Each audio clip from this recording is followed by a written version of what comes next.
गुरवे गौरचन्द्राय राधिकाय तदालये कृष्णाय कृष्णभक्ताय तद्भक्ताय नमो नमः। ॐ नमो भगवते वासुदेवाय। ॐ नमो भगवते वासुदेवाय। ॐ नमो भगवते वासुदेवाय। नारायणं नमस्कृत्यं नरं चैव नरोत्तमं देवीं सरस्वतीं व्यासं ततो जयमुदीरये। नष्टप्रायेषु भद्रेषु नित्यं भागवत सेवया भगवती उत्तमश्लोके भक्तिर्भवति नैष्ठिकी। कृष्णाय वासुदेवाय देवकी नंदनाय च नंदगोपकुमाराय गोविंदाय नमो नमः। जय श्री कृष्ण चैतन्य प्रभु नित्यानंद श्री अद्वैत गदाधर शिवासादि गौर भक्त वृंदा। हरे कृष्णा कृष्णा कृष्णा हरे हरे, हरे राम राम राम हरे हरे। प्रिय पार्थसारथी फाउंडेशन के भाग्यशाली भक्तों, दूसरे दिन परम करुणामय भक्त विघ्न विनाशक प्रहलाद को आह्लाद देने वाले लक्ष्मी नरसिंहा प्रहलाद नरसिंहा के आविर्भाव के उपलक्ष्य में, प्रकट्य के उपलक्ष्य में जो उनकी शिक्षाओं और लीलाओं का श्रवण वर्णन का ये 2 दिवसीय सत्संग रखा है, उसमें आप सबका हार्दिक स्वागत है। कल हमने उस श्लोक का वर्णन किया था जो प्रहलाद महाराज भगवान नरसिंह देव को अपने हृदय में प्रकट होकर अज्ञान को नाश करने के लिए, कर्म की वासनाओं को मिटाने के लिए, भय से मुक्त होने के लिए प्रार्थना कर रहे हैं। ओम नमो भगवते नरसिंहाय तेजस तेजसे आविर्भाव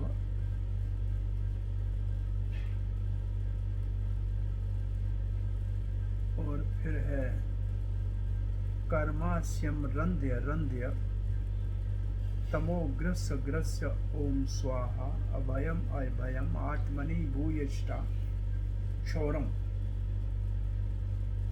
और इस श्लोक का सब भक्तों को अपने हृदय को शुद्ध करने के लिए, पवित्र करने के लिए, भगवान के प्रेम को जगाने के लिए, बाधाओं को, भक्ति के बाधाओं को मिटाने के लिए प्रार्थना करनी चाहिए। आज हम 2 श्लोकों का श्रवण करेंगे। पहला श्लोक ये है श्रीमद् भागवत के, और ये भागवत ये बात नहीं करते हैं पहले, ये श्रीमद् भागवत के 7वें स्कंद का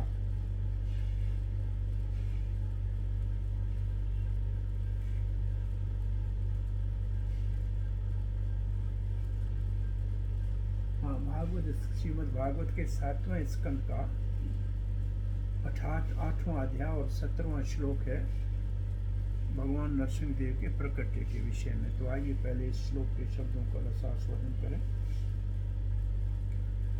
उससे पहले कल की कथा को जहाँ विराम दिया था कि भगवान लक्ष्मी को कोमल रूप तो सदा दिखाते थे, उग्र रूप दिखाने के लिए जय विजय को धरती पे आसुरी योनियों में भेज के उनके साथ कुछ अपने संकल्पों को पूरा करने के लिए 4 कुमारों के द्वारा 2 द्वारपालों को स्थापित किया। और भगवान जब नरसिंह देव के रूप में प्रकट होते हैं तो महान भयानक शक्तिशाली असुर कितना शक्तिशाली है कि सारे देवता ब्रह्मा विष्णु महेश को छोड़ के उसकी सेवा में संलग्न रहते हैं। उसका वध किया। सारे देवता प्रशंसा करने के लिए आए, प्रार्थना करने के लिए आए। देवताओं की प्रार्थना सुन के नरसिंह देव अधिक क्रोधित हो रहे थे। लक्ष्मी देवी को कहा तो वो भी भयभीत हो गई कठोर रूप को देखकर। तब प्रहलाद महाराज भगवान के चरणों में प्रणाम करने के लिए जब गए हैं तो भगवान ने उनको अपनी गोद में बिठा के चाटने लगे और कहा, क्षमस्व माम, बेटा मुझे क्षमा करना, मुझे आने में देर हो गई, मेरे लिए आपने बहुत कष्ट सहे हैं। तब बालक प्रहलाद की प्रशंसा को देखकर भगवान नरसिंह देव आश्चर्यचकित हो गए कि माता पिता अपने बालक को गोद में लेते हैं तो माता पिता को बड़ा आनंद मिलता है, परंतु उससे 100 गुना ज्यादा सुख की अनुभूति बालक करता है।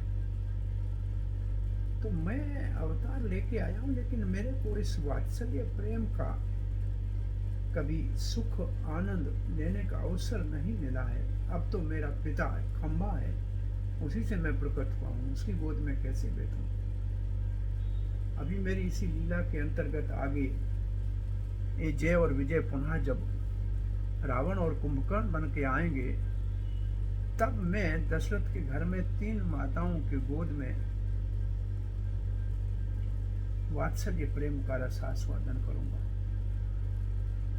और रावण और कुंभकर्ण का उद्धार करते समय भगवान श्री रामचंद्र के हृदय में समान भाव वाले सखाओं के साथ खेलने का संकल्प हुआ, क्योंकि विभीषण हो या सुग्रीव हो या निषाद राज गुहा हो, ये तो भगवान के सामने बड़े आदर से खड़े होते थे, हाथ जोड़ के खड़े होते। भगवान को तो सखा ऐसा चाहिए जो कंधे के ऊपर एक दूसरे के हाथ खेल में बराबर का खेले, जो हारे वो दूसरे को कंधे पे उठाए। श्री धामा ने कृष्ण को कहा, क्या हुआ, आप अगर नंद बाबा के पुत्र हो, अब खेल में हारे हो तो मेरे कंधे में उठाना पड़ेगा। तो ये अभिलाषा रामचंद्र के अवतार में ये कामना भगवान की थी और दंडकारण्य के ऋषियों ने गोपी के भाव से भगवान से प्रेम करना चाहा। माधुर्य रस में तो भगवान ने श्री कृष्ण का अवतार लिया। उस समय ये जय और विजय शिशुपाल और दंडवक्र के रूप में आए और भगवान ने इन दोनों का उद्धार किया और अपनी 2 मनोकामनाएं समान प्रेम वाले सखा श्रीधामा सुबल मधुमंगल के साथ सखा रस का आनंद लिया और राधा रानी के काया व्यू रूप गोपियों के संग में रास विलास आदि करके माधुर्य रूप को भी जो है लीला के रूप में माधुर्य प्रेम का भी रसास्वादन किया। परंतु उस समय राधिका के प्रेम की परिकाष्ठा को, अपने रूप की माधुरी को, अपने वेणु की माधुरी को भगवान स्वयं समझ लेने में असमर्थ सब अपने आप को समझने लगे। तब पुनः चौथी बार वो चैतन्य महाप्रभु के रूप में जब प्रकट हुए तो उनकी कामना राधा भाव, राधा प्रेम, राधा की महिमा और अपने लावण्य रूप माधुरी, वेणु माधुरी आदि का रसास्वादन करना था और भगवान ने ये रसास्वादन किया। भगवान ने ये रसास्वादन किया और उस समय ये जय विजय ऐसे कहीं कहते हैं कि जय और विजय के जो है वो जगाई और माधाई के रूप में आए और उन्होंने फिर भगवान के श्री चैतन्य महाप्रभु के द्वारा नित्यानंद के कारण गंगा के तट पे वैष्णव को प्रणाम करके और भगवान भगवान के वापस द्वारपाल के पद को प्राप्त किया। सो ये कथा आपको शुरू में इसलिए ऐसे सब ये लीला साथ साथ चली है, तो इसलिए ये बताना आवश्यक लगा कि भगवान को कैसे इन सब चीज़ों में रुचि हुई। तो आइए, अब जब प्रहलाद महाराज षंड और अमृत के समझाने से समझे नहीं और षंड और अमृत जब भोजन करने गए तो शेष असुर बालकों को भगवान की भक्ति का उपदेश करके सबको भगवान के कीर्तन में लगा दिया। ये देखकर षंड और अमृत बड़े भयभीत हुए और बालक को पकड़ के लाए और हिरण्याकशिपु का महाराज ये अब अकेला नहीं है, पूरी कक्षा के सारे छात्रों को इसने विष्णु भक्ति सिखा दी है, आपके विपरीत है, अब ये हमसे संभाला नहीं जाता। तब जो वार्तालाप प्रहलाद और हिरण्याकशिपु के बीच में हुई वो आप पढ़ सकते हैं, उसका आनंद ले सकते हैं। उसमें विशेष रूप से जब ये पूछा हिरण्याकशिपु ने कि बताइए आप निर्भय क्यों हैं, आपको भय क्यों नहीं है, आपकी शक्ति कहाँ से आ रही है, आपकी शक्ति का स्रोत कौन है? तो प्रहलाद महाराज ने बहुत सरल भाषा में कहा, जहाँ से आपकी शक्ति आती है वहीं से मेरी शक्ति आती है महाराज। तो वो विष्णु जिसके बल पे तुम निर्भय बन रहे हो, वो विष्णु कहाँ रहता है? वो विष्णु कहाँ रहता है बताओ? तो प्रहलाद ने कहा सर्वत्र रहता है। कहाँ नहीं रहता? वो सर्वत्र रहता है।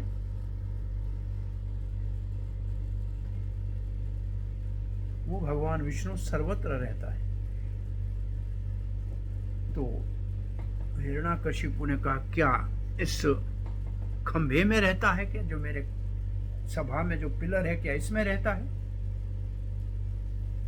उस समय भगवान हिरण्याकशिपु की उंगली को देख रहे थे कि जहां ये उंगली रखेगा मैं अपने भक्त के वचन को सत्य करने के लिए वहां से प्रकट हूंगा।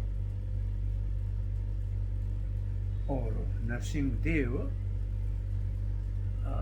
प्रहलाद महाराज को तो भगवान सर्वत्र दिख ही रहे थे,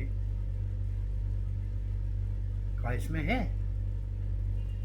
तो हिरण्याकशिपु ने उस खंभे को जैसे मारने का प्रयास किया, उस खंभे के अंदर से दिव्य रूप में भगवान नरसिंह देव प्रकट हुए। उसके लिए ये श्लोक लिखा है जो आप अब इसका रसास्वादन कीजिए।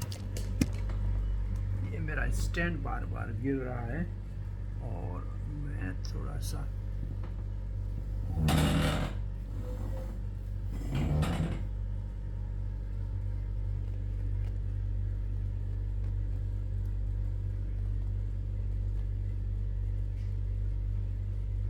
हरे कृष्णा।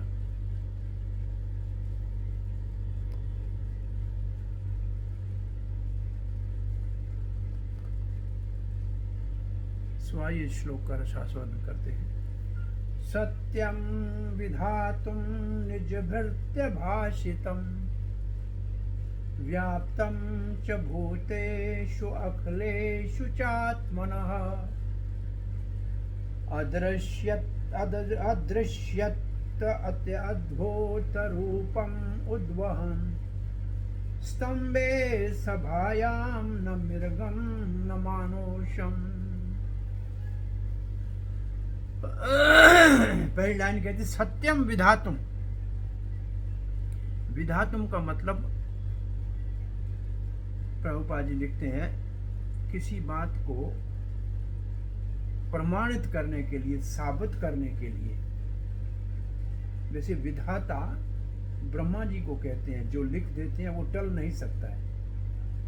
ऐसे निज भृत्य का मतलब जो भगवान के अपने परिकर हैं, भक्त हैं, उनके वचनों को भगवान सदा सत्य करते हैं। भाषितुम का मतलब उसके मुख के वचन। भगवान सदा के लिए अपने प्रिय निज सेवकों के वचनों को सत्य करते हैं। अपने वचन को तोड़ देते हैं लेकिन भक्त के वचन की रक्षा करते हैं। ये भगवान की विशेष महानता है। भीष्म देव के वचन की रक्षा करने के लिए श्री कृष्ण ने अपना वचन तोड़ दिया। यशोदा माता के बंधने के प्रयास को सफल करने के लिए जो निर्बंध है, किसी के बंधन में आने वाला नहीं है, वो भगवान उखल से बंध गए। ये भगवान की विशेषता है। कहाँ है भगवान जो अपने भक्तों के वचनों को सत्य करते हैं? कहाँ रहते हैं? तब कहते हैं व्याप्तुम च भूतेषु अखिलेषु च आत्मनः। वो सारे प्राणियों के हृदय में, सारे कण कण में विराजमान है। ऐसा नहीं है कि मंदिर में जाएगा तो भक्त की भगवान रक्षा करेंगे। जहां भी भक्त होगा, विश्व के कोने में, आकाश में, पाताल में, कहीं भी होगा, भगवान उसकी रक्षा करेंगे, क्योंकि भगवान सब जगह है।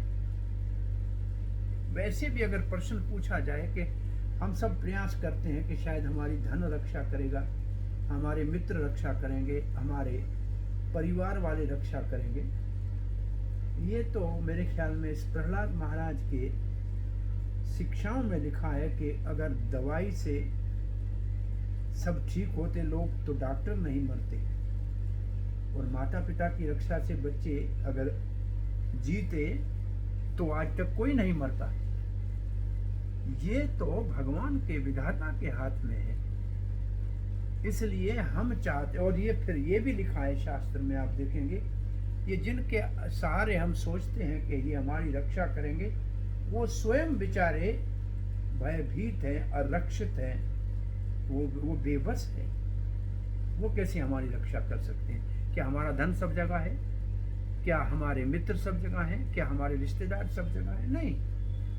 जो सब जगह है, सब समय है, सब में है, वही हमारी रक्षा कर सकता है, वही हमको सुखी कर सकता है, वही हमको दुख से बाहर निकाल सकता है, और वो है भगवान। तो उसी के ऊपर आश्रित होना चाहिए। फिर लिखा है वचन सत्य किस किस का करना था। बड़ी लंबी लिस्ट है। नारद का वचन सत्य करना था, हिरण्याकशिपु भी भगवान का अपना ही द्वारपाल है, उसका वचन भी सत्य करना था। ब्रह्मा जी का वचन भी सत्य करना था, और प्रहलाद महाराज का वचन भी सत्य करना था। तो इसलिए सबके वचनों को सत्य करने के लिए अदर्श्यता दिखाई दिया। अद्भुत रूप, अति अद्भुत रूपम, ऐसा कभी पहले नहीं देखा था। अति अद्भुत रूप था, आश्चर्यजनक था। उद्वहम, निकले बाहर, कहां से? स्तंभे सभायाम, सभा के अंदर जो खंभा था उससे निकले। न मृगम, वो शेर जैसा भी नहीं था, न मानुषम, न पूर्ण मानव का रूप था। तो इस श्लोक को आप देखिए, ये श्लोक हम सब के लिए एक बहुत बड़ा आश्वासन है कि जो भगवान के निज परिकर बनने की अभिलाषा रखते हैं, उनकी रक्षा का दायित्व भगवान ने उठा रखा है। जैसे भगवत गीता में भगवान घोषणा करके कहते हैं, कौन तेह प्रतिजाने नमे भक्त प्रणश्यति, भक्त बन जाओ। दूसरा श्लोक हम पढ़ेंगे, वो भक्त की भावना कैसी होती है, जो प्रहलाद महाराज की दूसरी प्रार्थना है, उसके श्लोक का भी आज रसास्वादन करेंगे। तो इसका अर्थ तो मैं समझता हूँ आप सबको समझ में आ गया होगा कि अपने भक्त के वचनों को प्रमाणित करने के लिए, क्योंकि वो वचन सत्य थे कि भगवान सर्वत्र है, इसलिए सभा के स्तंभ से न मानव न मृग के रूप में भगवान अति अद्भुत रूप में प्रकट हुए और अपने भक्त के वचन को सत्य किया।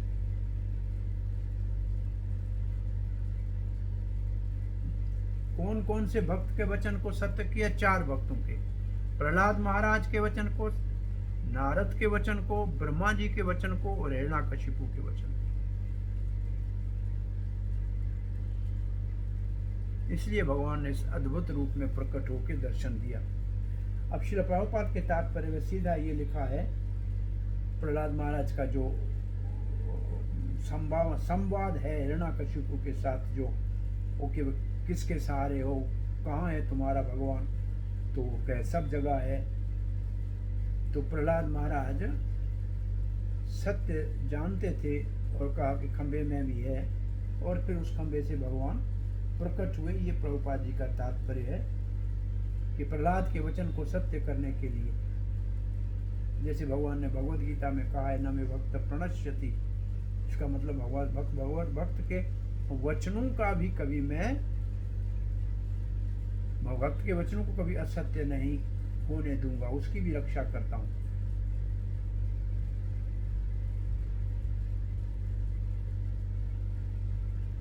कई बार मारने का प्रयास किया, लेकिन उसको, प्रहलाद महाराज को पूर्ण विश्वास था, दृढ़ उनका ये एक कहा जाए कि निश्चय था कि भगवान रक्षा करेंगे। और भगवान ऐसे पिलर से नरसिंह देव के रूप में प्रकट होके सबके वचनों की रक्षा की, हिरण्यकशिपु का वध किया, और जिस रूप में किया उसके द्वारा नारद के और उसके द्वारा ब्रह्मा जी के वचनों की भी रक्षा की। तो प्रहलाद महाराज ने, विश्वनाथ चक्रवर्ती पाद कहते हैं, ये अपने मुख से कह दिया कि मेरा भगवान सर्वत्र है। उसके वचनों को सत्य करने के लिए, प्रमाणित करने के लिए, क्योंकि प्रहलाद भगवान का निज सेवक था, और उस सत्य को दर्शाने के लिए, सत्य को, ट्रुथ विजिबल, उस सत्य को सामने प्रकाशित करने के लिए भगवान प्रकट हुए।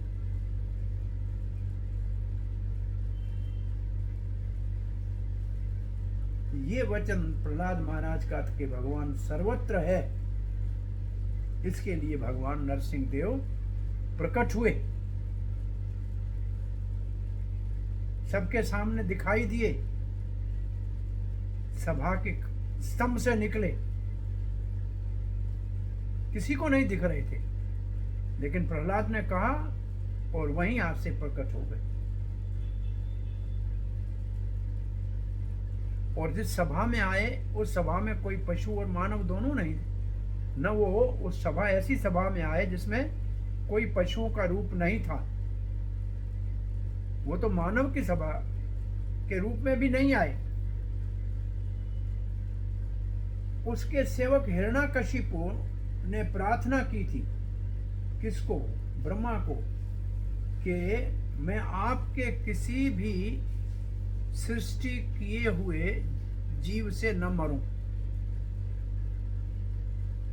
अंदर बाहर नहीं मरूं, मानव से या पशु से नहीं मरूं। तो भगवान ने ऐसे रूप में प्रकट करके हिरण्यकशिपु की यह इच्छा भी पूरी की, क्योंकि भगवान नरसिंह देव की सृष्टि ब्रह्मा जी ने तो नहीं की, पैदा नहीं किया, न वो पशु थे, न वो मानव थे, न वो इस जो सभा थी उसके अंदर थे, न उससे बाहर थे, वो तो पिलर के अंदर से निकले।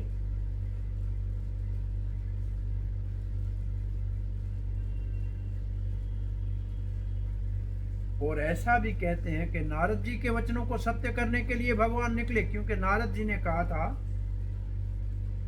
नारद जी के वचनों को सत्य करने के लिए निकले। जैसे भगवान ने भगवद गीता में कहा है, कौन ते न मे भक्त प्रणश्यति। नारद ने कहा था, हिरण्यकशिपु आप इस बालक को नहीं मार सकेंगे। 7वें स्कंद के 7वें अध्याय के 10वें श्लोक में नारद के ये वचन है, ये आपसे अवध्य है हिरण्यकशिपु। उसके वचन को भी सत्य करना था। और हिरण्यकशिपु ने कहा था, संभवतः मैं प्रहलाद से द्वेष करता हूं, इसलिए मेरी मृत्यु होगी। और ये वचन भी भगवान ने सत्य किया। जो भागवत के 7वें स्कंद के 5वें अध्याय का 47 वर्ष से 47वां श्लोक है।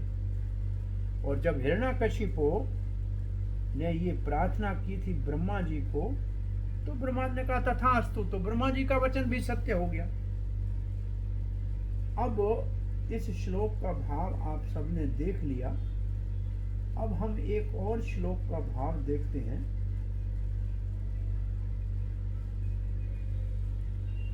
किस प्रकार के भक्तों के लिए भगवान प्रकट होते हैं, उन भक्तों के क्या लक्षण होने चाहिए।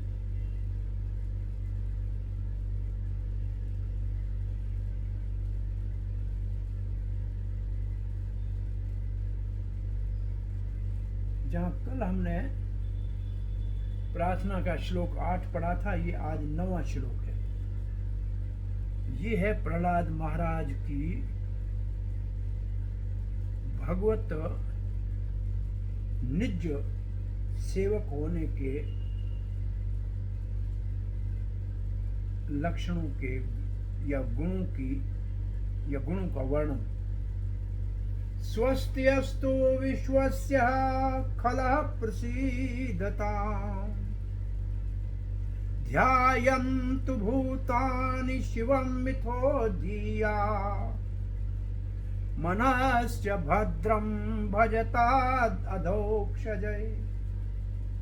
आवेश्यतां नो मतिरपि अहेतुकी। पहली बात, विश्व का कल्याण हो, ये है प्रहलाद महाराज की प्रार्थना और ये प्रहलाद महाराज की भावना।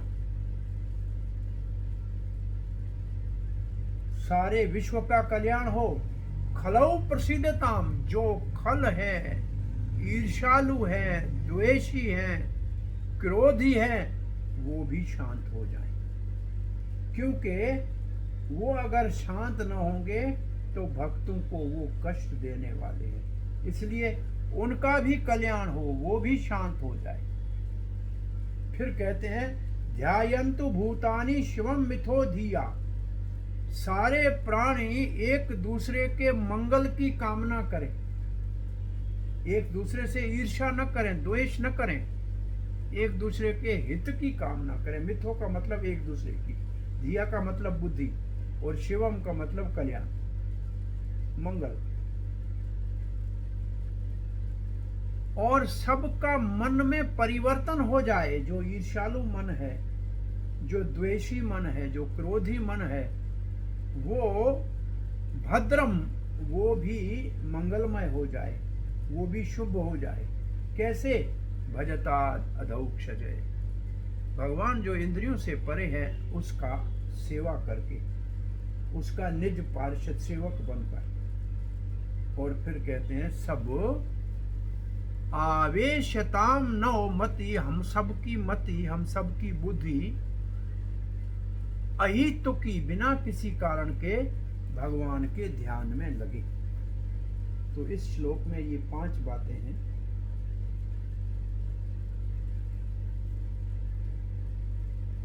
विश्व का कल्याण हो, खल द्वेषी ईर्ष्यालु शांत हो, सुखी हो, सारे जीव कल्याण की इच्छा करें परस्पर एक दूसरे के लिए, हमारा मन और बुद्धि सबके हित का सोचे, हमारी चेतना भगवान अधोक्षजय की अहितु की भक्ति में लगे। इस श्लोक के तात्पर्य में प्रभुपाद जी लिखते हैं वैष्णव के लक्षण। वांछा कल्पतरुभ्यश्च कृपा सिंधुभ्यैव च पतितानां पावनेभ्यो वैष्णवेभ्यो नमो। जो वैष्णव है उसके लक्षण क्या है? वो कल्प वृक्ष के समान है, जो उसके शरण में आता है पतितों का उद्धार करते। प्रहलाद महाराज ऐसे प्रमाणिक वैष्णव हैं। वो अपने लिए प्रार्थना नहीं कर रहे हैं, वो सभ्य लोगों के लिए भी कर रहे हैं, ईर्ष्यालु के लिए भी कर रहे हैं, दुष्टों के लिए भी कर रहे हैं। जैसे हमारे 6 गोस्वामी सभ्य असभ्य सबको प्रिय थे। गोस्वामी अष्टकम में ये एक पंक्ति आती है कि जो जेंटल हैं या रफियन हैं, सभ्य है या असभ्य है, सब से स्नेह करते थे, सबका हित चाहते थे और सभी ऐसे शुद्ध भक्तों से प्रेम करते थे। बोला कौन से ऐसे ईर्ष्यालु की प्रहलाद महाराज ने शांत और सुखी होने की कामना की। बोला सबसे बड़ा ईर्ष्यालु तो स्वयं हिरण्यकशिपु इनका पिता था, जो भगवान का ईर्ष्यालु था, अपने छोटे बच्चे के साथ अन्याय करके उसको कष्ट दे रहा था, सिर्फ इसलिए, मात्र इसलिए कि वो भगवान हरि की भक्ति करते थे। उन्होंने अपने ऐसे ईर्ष्यालु द्वेषी पिता के लिए भी भगवान से कल्याण के लिए प्रार्थना की और भगवान ने, पहले भगवान श्री नरसिंह देव ने हिरण्यकशिपु का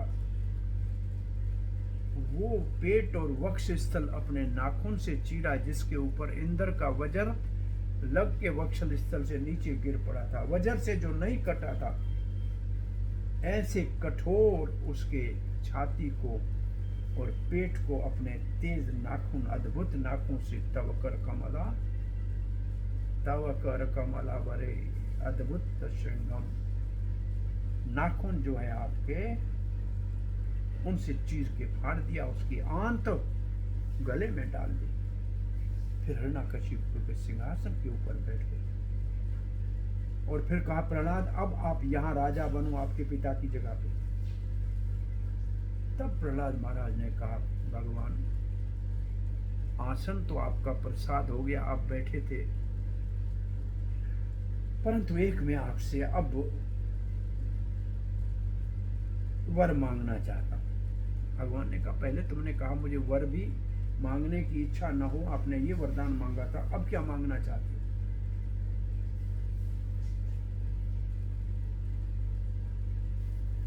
कहा मैं मेरे द्वेषी ईर्ष्यालु पिता का मंगल चाहता हूं, ये वर दीजिए।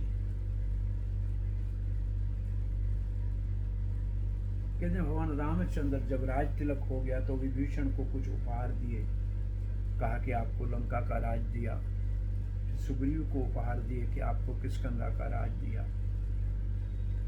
तो हनुमान खड़े थे, कहे मुझे तो कुछ नहीं चाहिए, फिर एकदम कहा मुझे 2 पद दे दीजिए, इनको एक एक पद दिया, मुझे 2 पद चाहिए। भगवान को कहा हनुमान आप तो निष्काम सेवक है, आपको कौन से पद चाहिए?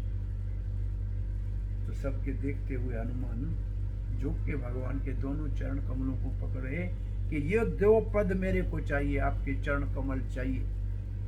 तो शुद्ध भक्तों के लिए तो सबसे बड़ा उपहार है भगवान के चरण कमल। कल इसके ऊपर चर्चा हुई थी, जिसके हृदय में भगवान के चरण कमल निवास करते हैं वो वास्तव में भगवान का निज पार्षद है। ये कृपा राधा रानी की कृपा से ऐसा सौभाग्य किसी भक्त का हो सकता है। प्रभुपाद जी लिखते हैं आगे, और उससे पहले हम ये कहें कि भगवान नरसिंह देव ने प्रहलाद महाराज को कहा आपकी 21 पीढ़ियों में हम किसी की अधोगति नहीं होने दें। जो एक शुद्ध भक्त किसी परिवार में हो जाए तो 7 माता के कुल और 7 पिता के कुल का उद्धार होता है, उनकी सदगति होती है, अधोगति से बचते हैं। प्रभुपाद लेते हैं भागवत, श्रीमद् भागवत या भागवत धर्म का पालन वही कर सकते हैं जो ईर्ष्या से रहित है, निर्मत्सर है, परम निर्मत्सराणाम सताम, सताम का मतलब भक्त। जो भक्त परम निर्मत्सर है, ईर्ष्या रहित है, वही भागवत धर्म का पालन कर सकते हैं। इसलिए प्रहलाद महाराज भागवत धर्म का पालन करते हुए कहते हैं, ईर्ष्या लोभी शांत हो जाए, खल प्रसीदताम। प्रभुपाद कह रहे ये भौतिक जगत ईर्ष्यालुओं से भरा पड़ा है, और ईर्ष्यालुओं का इच्छा क्या होती है? ये ईर्ष्यालुओं से भरा पड़ा है।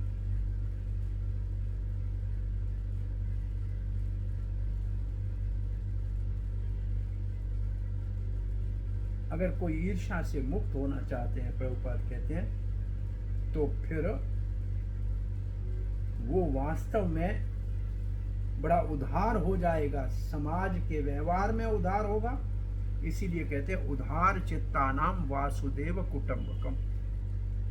जिसका चित्त उदार है वो ये सारे संसार के जीवों को एक परिवार मानता है, क्योंकि भगवान सबका पिता है, राधा माता है, कृष्ण पिता है, तो हम सब एक परिवार हैं।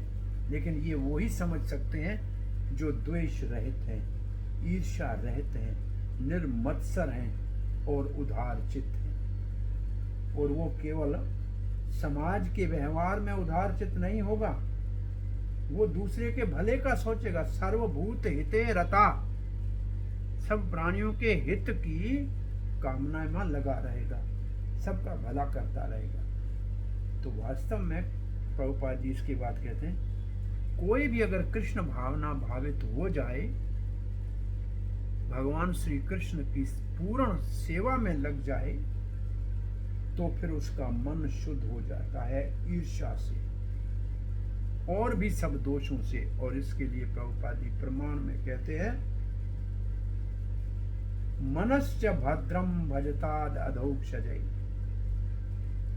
इसी श्लोक में लिखा है, उसके मन में सबके हित की कामना हो जाती है।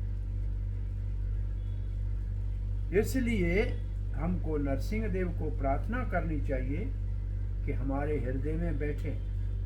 कल वाले श्लोक में जैसे कहा था, भूयिष्ठा आत्मनि भूयिष्ठा, हमारे हृदय में, हमारे मन में आइए, हमारे हृदय में आइए। क्यों? हमको कहना चाहिए बाहर नरसिंहा, हृदय नरसिंहा। भगवान आप हमारे हृदय में आइए और जो हमारे अंदर बुरे विचारधाराएं हैं, बुरी योजनाएं हैं, बुरी मानसिकता है, उसको नाश कर दीजिए।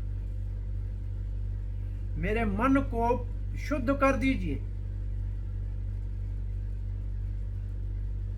और शुद्ध मन से मैं शांति पूर्वक आपकी सेवा कर सकूं और विश्व में शांति स्थापित करने का सूत्र बनूं। विश्वनाथ चक्रवर्ती ठाकुर कहते हैं, बड़ा सुंदर तात्पर्य लिखा है,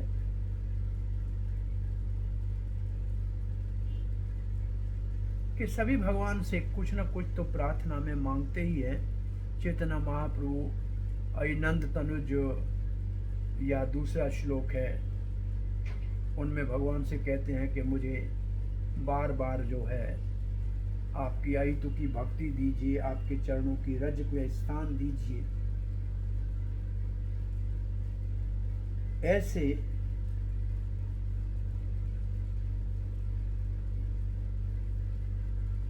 प्रहलाद महाराज ओम नमो भगवते नरसिंहाय प्रार्थना जो कल हमने पढ़ी थी, वो जब कहते हैं,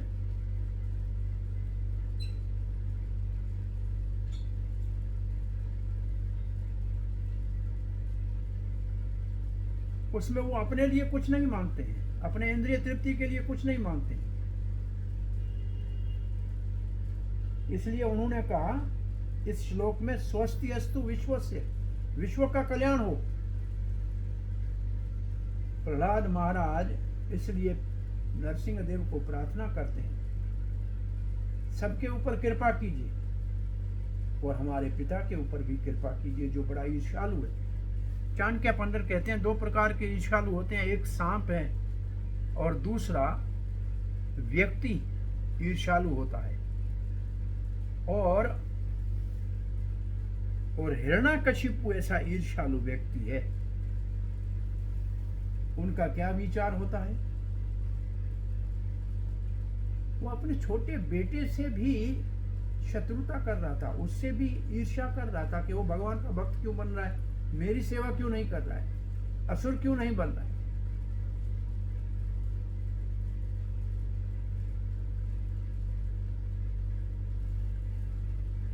ऐसे और भी सारे असुर शांत हो जाएं, क्योंकि नहीं तो भक्तों को ये कष्ट देंगे।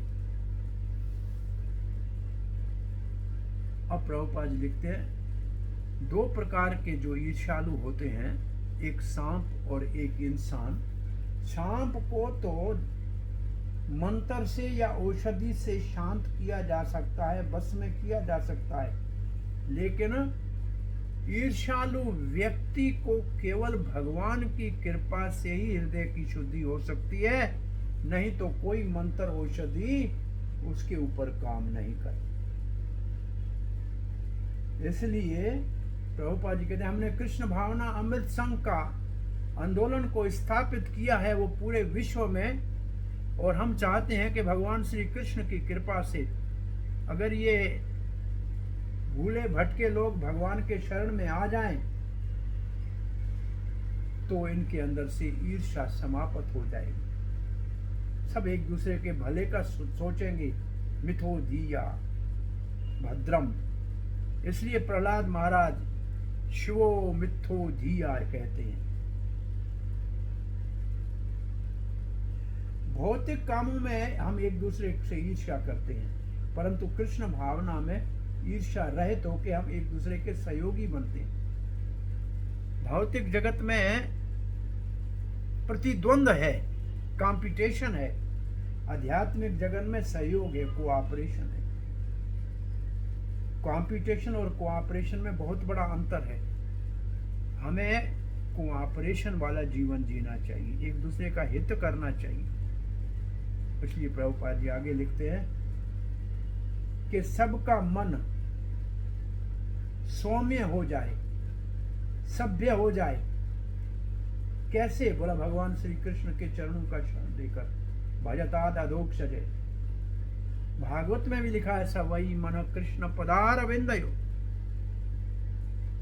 अम्बरीश महाराज कहते हैं मन कैसे भी हमारे भगवान श्री कृष्ण के चरणों का में तलीन रहे, उनके सुमरण में डूबा रहे।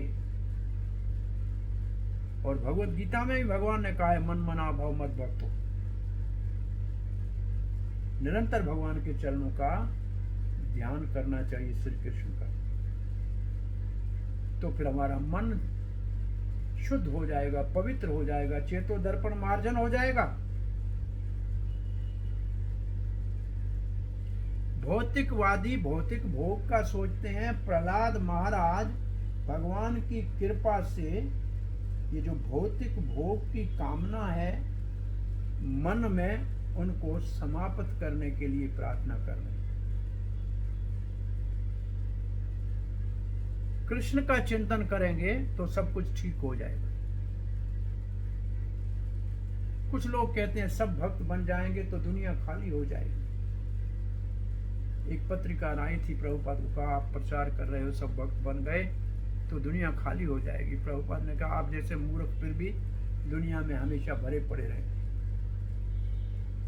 ऐसे विश्वनाथ चक्रवर्ती ठाकुर कहते हैं ऐसा सोचना मूर्खता है। जीव शक्ति और माया शक्ति ये दोनों अनादि हैं, ये कभी समाप्त होने वाले नहीं हैं। ये भगवत गीता का श्लोक है। पुरुष प्रकृति उभव सनातन। पुरुष मतलब जीव शक्ति और प्रकृति मतलब माया शक्ति, दोनों अनादि उभव, ये दोनों अनादि हैं। और ऐसा ही एक चेतना चैतन्य में प्रसंग आता है जहां वासुदेव दत्त भगवान श्री चैतन्य महाप्रभु को प्रार्थना करते हुए कहते हैं ये पापी लोग, ये अधम लोग ये ईर्ष्यालु लोग, ये दुष्ट लोग सब नरक में जाएंगे, बहुत यातनाएं भोगेंगे।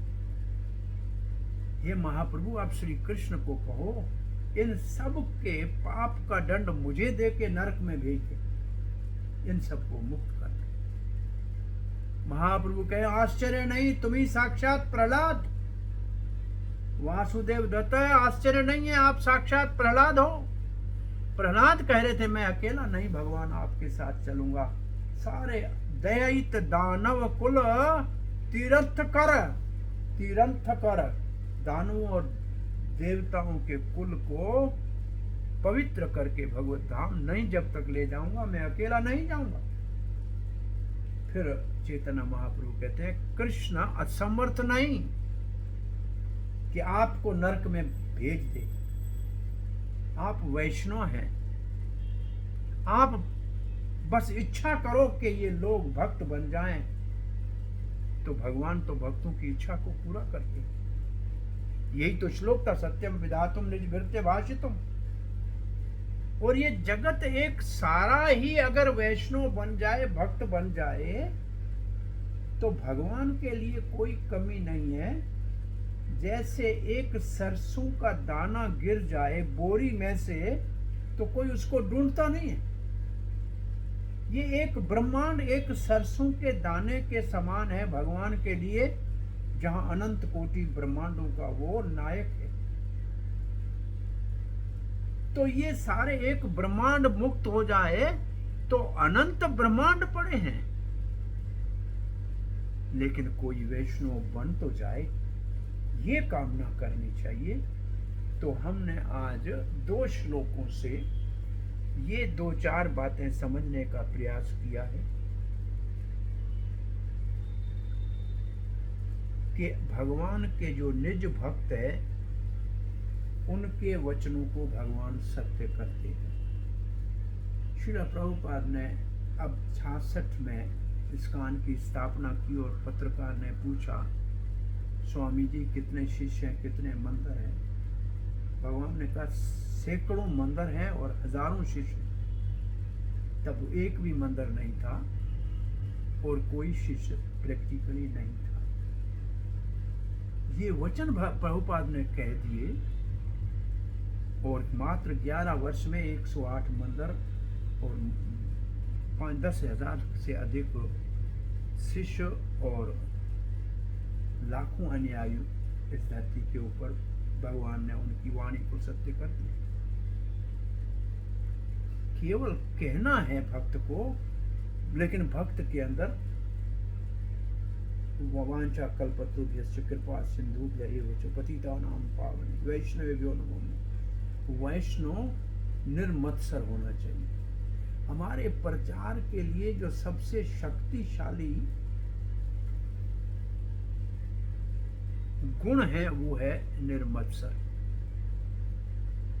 भगवद गीता में भगवान कहते हैं मेरे इस गुह्यतम ज्ञान को केवल जो अनुसूय नहीं है, जो मुझसे ईर्ष्या नहीं करते, वही प्राप्त कर सकते हैं।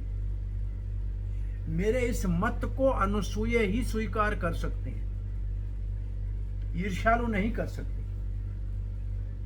भागवत में तो लिखा है कि इस परम धर्म भागवत धर्म का पालन मात्र निर्मत्सरों के लिए है, जो 100% जिनका हृदय शुद्ध है, जो किसी से द्वेष नहीं करते, किसी से ईर्ष्या नहीं करते, सबका कल्याण चाहते हैं।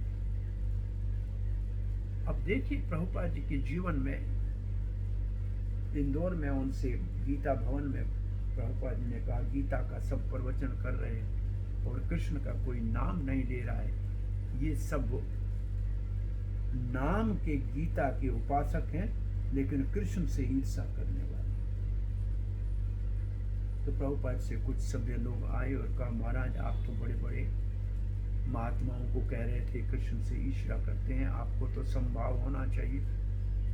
प्रभुपाद ने कहा मैं संभाव हूँ, मेरी संभावना ये है, मेरी समदृष्टि ये है कि मैंने भगवद गीता का संदेश बिना किसी भेदभाव के काले को भी दिया, गोरे को भी दिया, रशियन को भी दिया, चाइनीज को भी दिया, अमेरिकन को भी दिया, बिना जाति के भेद के, बिना पंथ के भेद से, बिना मजहब के भेद से मैंने सबको कृष्ण भक्ति का संदेश, गीता का उपदेश दिया। ये मेरी समदृष्टि है। सो प्रभुपाद जी को कितना हम, उनका हृदय कितना निर्मत्सर था, किसी से द्वेष नहीं, किसी से ईर्ष्या नहीं, सबको प्रेम देने वाले। उस समय वो नवयुवक प्रभुपाद के पोते की उम्र के थे। वो 18 साल के थे और प्रभुपाद 70 साल के थे। उनका कोई वैष्णव चरित्र भी नहीं था। वो हिप्पी सभ्यता से, कल्चर से आए थे। जितने दुनिया के अवगुण हैं वो सब उनके अंदर थे, परंतु एक अवगुण को भी नहीं देखा प्रभुपाद जी ने। प्रभुपाद ने मात्र एक गुण को देखा कि उनको सेवा करने की इच्छा है, कीर्तन करने में रुचि रखते हैं, इनको वाद्य में, म्यूजिक में इंटरेस्ट है। इसको कहते हैं साधु, किसी में दोष नहीं देखता है और गुण सब में ढूंढ लेता है। भगवान श्री कृष्ण ने पूतना के विष को नहीं देखा, उसके दूध पिलाने वाले भाव को देखकर धात्री गति दे दी।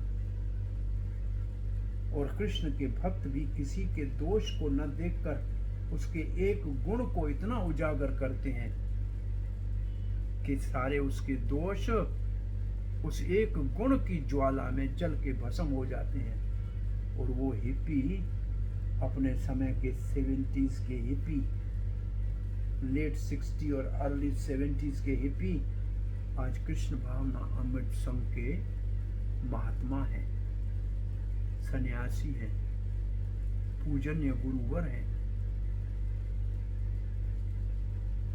कितना बड़ा प्रभुपाद जी का उदार चित्त था। वासुदेव कुटुंबम की भावना थी कि मैं ऐसा घर बना रहा हूं जिसमें पूरा विश्व रह सकता है। और वास्तव में हम देखते हैं कि प्रभुपाद ने ऐसा घर बनाया है जहां हम जाते हैं हमको अपने घर सा व्यवहार मिलता है, चाहे रशिया में हो या अफ्रीका में हो या एशिया में हो।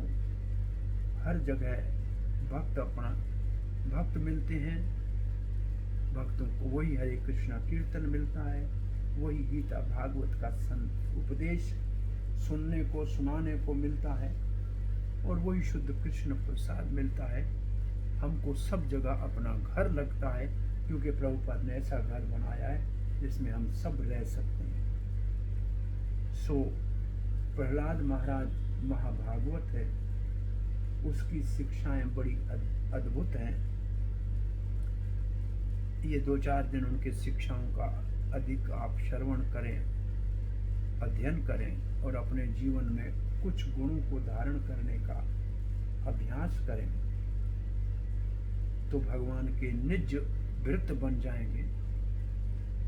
और तब भगवान के निज भृत्य बनेंगे तो भगवान हर प्रकार से उनके वचनों की, उनके भक्ति की रक्षा करेंगे। नरसिंहदेव भगवान सबकी रक्षा करें।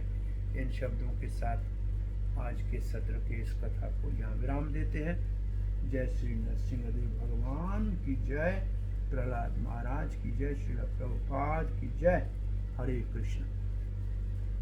हरे हरे बोल। थैंक यू सो मच ओमश्री, बहुत ही सुंदर एकदम स्टोरी में आपने आज का कथा करा। Thank you very much. आपके पास में रहेगा प्रश्न उत्तर करें। आपसे वक्त से विनती करते हैं कि आपके द्वारा से के अलावा कोई भी प्रश्न या कोई भी जिज्ञासा है तो आप अपना हिंदू स्तर पर व्यक्ति पूछ सकते हैं। कुमार प्रभु जी, आप अनम्यूट करें। हरे कृष्ण। हरे कृष्ण प्रभु जी, दंडवत प्रणाम प्रभु जी। दंडवत प्रणाम। हरे कृष्ण प्रभु। हरे कृष्ण। बस प्रभु जी, मेरा क्वेश्चन यही था कि जैसे जय विजय को 3 ही जन्म लेने थे, हाँ, फिर भी चौथा जन्म उनको लेना पड़ा जय विजय लेना जय पड़ा जय को लेना पड़ा नहीं, उनका मन किया कि चैतन्य महाप्रभु की लीलाओं का भी रसास्वादन कर ले। अच्छा अच्छा अच्छा, इसीलिए वो एक उन्होंने तो तारो साक्षी जगाई माधाई का मतलब है चैतन्य महाप्रभु की उदारता का प्रमाण देने के लिए आए थे वास्तव में। तो जैसे ब्रह्मा जी को भी कोई आने की आवश्यकता नहीं थी, लेकिन वो भी हरिदास के रूप में आ गए नाम आचार्य बनकर। बराबर है। हाँ, धन्यवाद। हरे कृष्ण। ओके ओके ओके, हरे कृष्ण प्रभु जी, हरे कृष्ण। कौन हरिलीला बोल रहे थे? कौन था? नंद कुमार। नंद कुमार जी। हरे कृष्ण। हरे कृष्ण प्रभु जी। राधा कुंता माता जी आप अनम्यूट करें। हरे कृष्णा प्रभु जी, धन्यवाद प्रणाम। थैंक यू प्रभु जी फॉर योर वंडरफुल लेक्चर।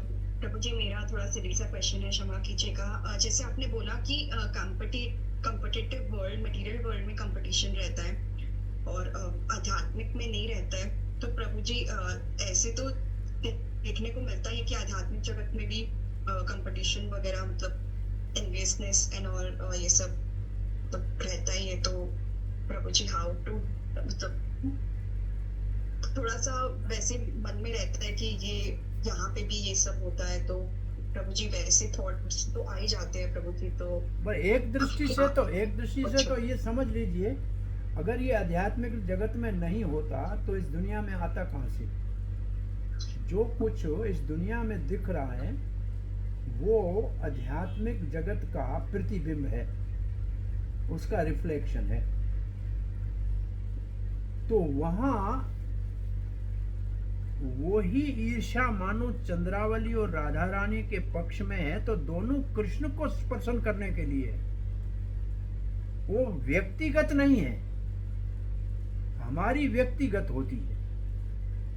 तो जैसे प्रेम भगवान के धाम में प्रेम है शुद्ध, और इस दुनिया में वो काम के रूप में परिवर्तित हो जाता है। हर एक अपने इंद्रियों की तृप्ति को करना चाहता है, उसको काम कहते हैं, और जो भगवान की इंद्रियों को तृप्त करे उसको प्रेम कहते हैं।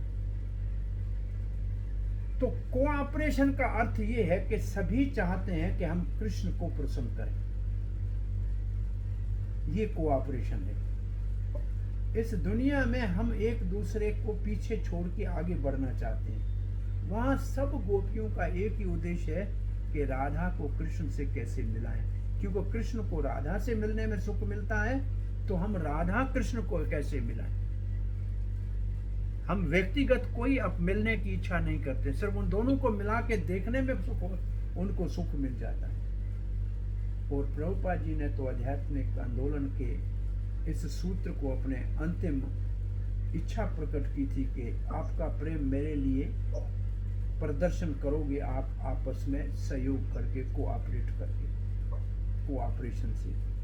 और यही परम पूज्य गोपाल कृष्ण महाराज भी इसी बात को अपनी विल में लिख गए हैं कि आपस में आप कैसे कोऑपरेट करते हैं, इस्कान से कैसे कोऑपरेट करते हैं, शिष्य आपस में कैसे कोऑपरेट करते हैं, ये मेरी इच्छा है। तो ये हमारा एक भक्त कह रहा था, पुराना सीनियर भक्त, कि पहले हमारे मंदिर में किताब वितरण का कंपटीशन होता था, तो लोग एक के किताब चुराते थे, दूसरे के किताबों को कम करने का प्रयास करते थे। तो एटमॉस्फेयर जो मंदिर में था वो थोड़ा सा जो है एक दूसरे से कंपटीशन का था। तो हमने देखा कि ये आध्यात्मिक एटमॉस्फेयर नहीं है, तो फिर हमने कहा हम सब मिलके पुस्तक वितरण करेंगे और सब मिलके हमारे मंदिर का स्कोर बढ़ाएंगे।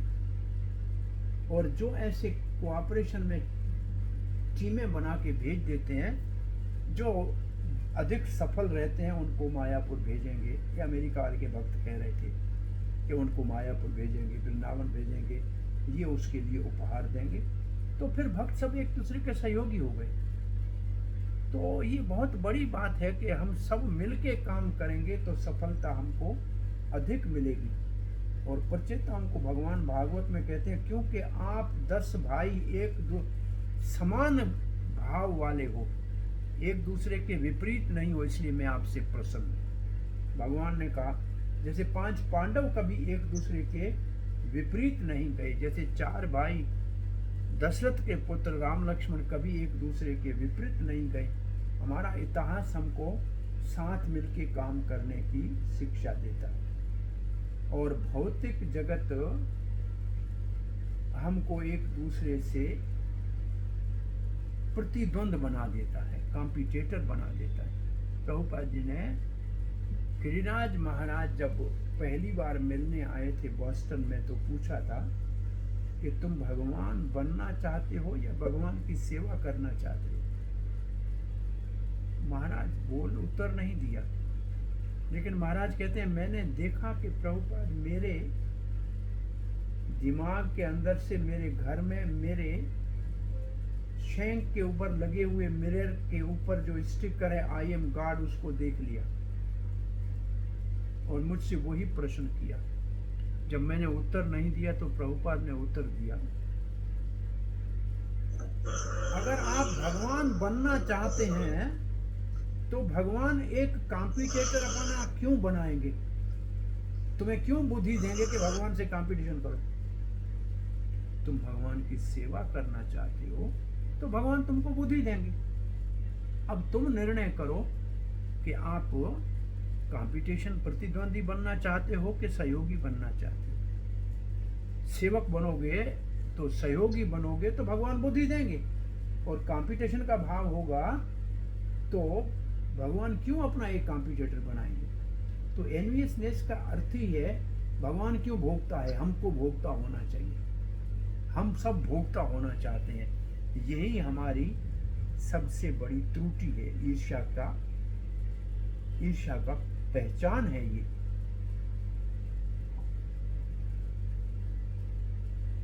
सो ये है तो आध्यात्मिक जगत में है, लेकिन वह शुद्ध स्थिति में है। भौतिक जगत में वो विकृत स्थिति है। हरे कृष्ण। ओके यस प्रभु जी, बहुत अच्छे समझाया प्रभु जी। थैंक यू प्रभु जी, क्लियर हो गया। हरे कृष्णा, दंडवत प्रणाम। थैंक यू प्रभु जी। थैंक यू प्रभु जी। नवीना माता जी, आप अनम्यूट करके अपना प्रश्न करें। हरे कृष्णा प्रभु जी, दंडवत प्रणाम। आपकी क्लास बहुत ही अच्छी थी। हेलो जी हाँ जी प्रभु जी, मुझे एक क्वेश्चन है। आपने बोला कि हमें मतलब सुना भी है, शास्त्र में भी सब जगह लिखा, हमें किसी के अंदर त्रुटि नहीं देखनी चाहिए। पर प्रभु जी कितना भी कोशिश करो, जब हम कम्युनिटी में साथ रहते हैं तो कुछ ना कुछ दिखता है, तो अपने मन को समझाओ कि नहीं देखना। फिर उसको प्रैक्टिकल कैसे लेके आए? मैं ठीक है। त्रुटियां अब देखिए, इसमें बेटा ऐसा है, मैं मेरे बेटे में कोई कमजोरी देखता हूँ, ये मेरे को अधिकार है, क्योंकि मैं उसको सुधारना चाहता हूँ। अगर मैं किसी भक्त में कोई कमजोरी देखता हूँ और मैं उसकी भलाई कर चाह के उसको सुधारना चाहता हूँ, तो वो कमजोरी देखना नहीं है, वो उसका हित है। परंतु मैं दूसरे के दोष देख के उसको गिराना चाहता हूं, तो ये दोष है। इसलिए किसको किस में दोष देखने का अधिकार है? माता पिता में अपने बच्चों को देखने का अधिकार है, स्त्री पुरुष में एक दूसरे में देखने का अधिकार है, गुरु को शिष्य में देखने का अधिकार है, प्रेसिडेंट को अपने मंदिर के भक्तों में देखने का अधिकार है, राजा को प्रजा में देखने का अधिकार है, क्योंकि ये सब अपने आश्रित का हित चाहते हैं। तो इनको ईर्ष्या नहीं कहेंगे, द्वेष नहीं कहेंगे, ये हितैषी है। अब हमको सिर्फ ये देखना है कि वो उसको गिराने के लिए दोष देख रहा है या उसको सुधारने के लिए। सुधारने के देख रहा है तो दोष नहीं है, गिराने के लिए देख रहा है तो दोष है। तो दोष देखना मने नहीं है, परंतु उसका उद्देश्य सुधारना है या गिराना है, उससे हमारे अंतःकरण के अंदर ईर्ष्या है या हित की भावना है, इसका पता लगता है। थैंक यू प्रभु जी, बहुत ही अच्छे से समझाया। यही डिफरेंस नहीं समझ आई थी। कई बार क्या होता है कि ना भी चाहते हुए तुम ज्यादा क्लोज किसी के हो जाओ तो तुम्हें उसके अंदर दोष दिखने लग जाते हैं। अगर सुधारने के लिए है, देखें देखिए, हम किसी मंदिर में जाएं, हम देखें एक भक्त कोई गलत काम कर रहा है, अब हमारा अधिकार तो नहीं है उसको कहने का। हमको क्या क्या करना चाहिए? हमको जाके उसके मंदिर के अध्यक्ष को कहना चाहिए कि हमारा कोई इसके साथ द्वेष नहीं है, इसके प्रति कोई बुरा भाव नहीं है, परंतु ये जो कार्य कर रहा था ये हमारी संस्था के लिए हमको उचित नहीं लग रहा है, प्रभुपाद जी के नाम के लिए। अब आपको जैसे उचित समझे वैसे करो, मैं उसके बाद भूल जाऊं उसको, क्योंकि मेरा काम तो नहीं है, मैंने अपना काम कर दिया। मैंने सही आदमी को, जिसके वो नीचे काम कर रहा है, उसको बता दिया। अब वो जो करे, मेरा काम नहीं है। मैं बैठ जाके बाजार में कहूँ इस मंदिर में ऐसे लोग बुरे हैं, वो ईर्ष्या हो गई, वो द्वेष हो गया। हमने सुधारने के लिए उसको किसी को कह दिया। जैसे कभी कभी क्रोध, हम समझते हैं हम सब क्रोधी हैं, हम क्रोधी नहीं है। देखो, बच्चों के ऊपर माता पिता जब क्रोध करते हैं, थप्पड़ मारते हैं, तो वो उनके हित के लिए मारते हैं, उनका अहित के लिए नहीं मारते हैं। इसको क्रोध शब्द नहीं है, इसको हिंदी में क्षोभ कहते हैं। और जैसे माता यशोदा कृष्ण को बांधने के लिए गुरा रही थी, तो लिखा है कि वो अर्भक वत्सला है, बच्चों से प्रेम करने वाली है। ये सिर्फ दिखावा कर रही थी डराने का, तो ये क्रोध नहीं है। क्रोध वो है जो अपने को भी जलाए, सामने वाले को भी जलाए, उसका हानि करे। तो ऐसे द्वेष वो है, ईर्ष्या वो है जो दूसरे को हानि पहुंचाए। अगर दूसरे के हित के लिए है तो वो खराब नहीं है। इन सब चीजों का सदुपयोग है, इन सब चीजों का सदुपयोग है।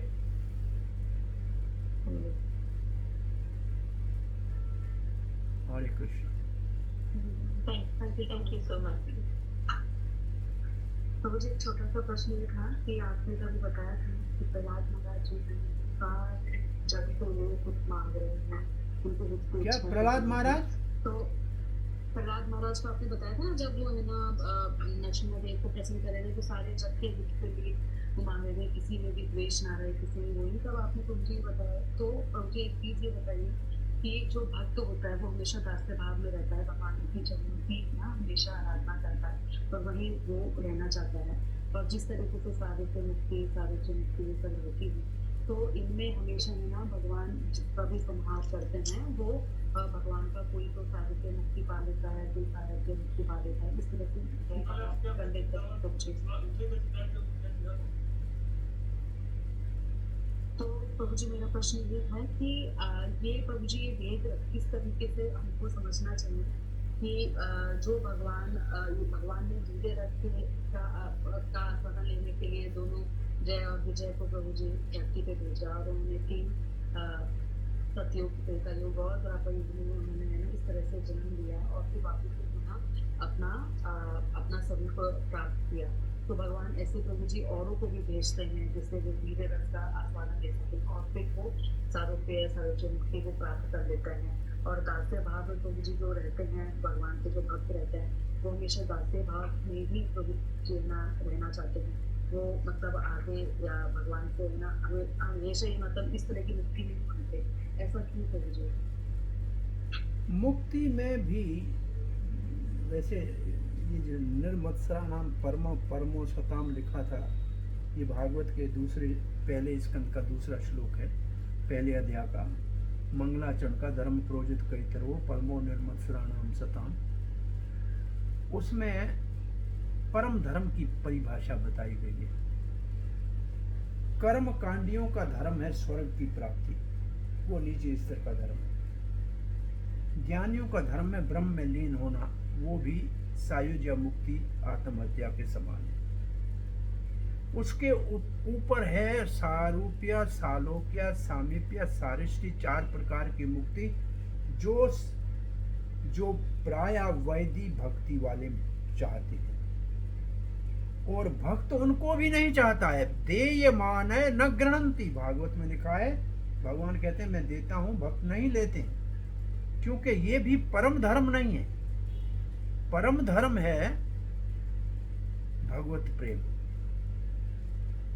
वो दास्य भाव में हो या सखा में हो या वात्सल्य में हो या माधुर्य में हो। इन चारों में दास्य भाव तो सब में है, परंतु माधुर्य परिकाष्ठा है इसकी।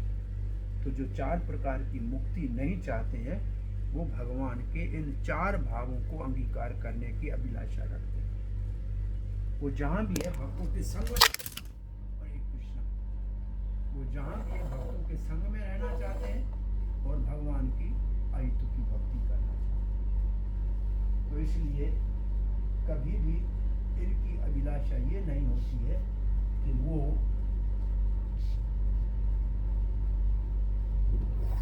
अब आपका प्रश्न था किसी और कोई भगवान धरती पे भेजते हैं क्या? जो भगवान की इच्छा से इस धरती के ऊपर अगर आता है भगवान की लीला में भाग लेने के लिए, भगवान के पार्षद, तो उनको कुछ वापस जाके लेना नहीं है। वो जहाँ से आए थे वहीं वापस भगवान के साथ चले जाएंगे। अब यशोदा मैया आई थी तो वो भगवान की माता गोलोक में नित्य है। देवकी आई थी तो वो अपने स्थान पे द्वारका में नित्य माता है। सखा आए थे वो भगवान के पार्षद हैं, वो आए थे भगवान के साथ वापस चले गए।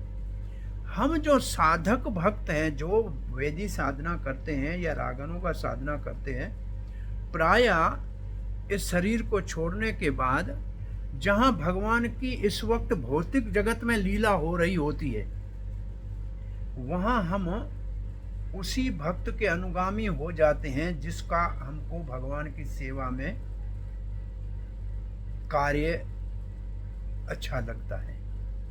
और फिर उस भक्त के अंडर में रहकर हम रिहर्सल करके, अभ्यास करके उस भगवान की सेवा को पूर्णता पर पहुंचाते हैं। और जब फिर भगवान वहाँ से अपनी लीला उस लोक से पूरी करते हैं, तब हम वापस भगवान के पार्षदों के साथ भगवान के धाम में जाके उसी भाव में भगवान की सेवा में लग जाते हैं। या सखा है, दास्य है, वात्सल्य, जो भी माधुर्य है।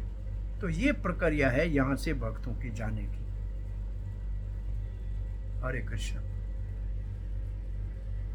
थैंक यू सो मच प्रभु जी, थैंक यू प्रभु जी की। तो प्रभु जी अभी तो आपको हेल्प हैं, आपकी वजह से भी विराम देते हैं। बहुत बहुत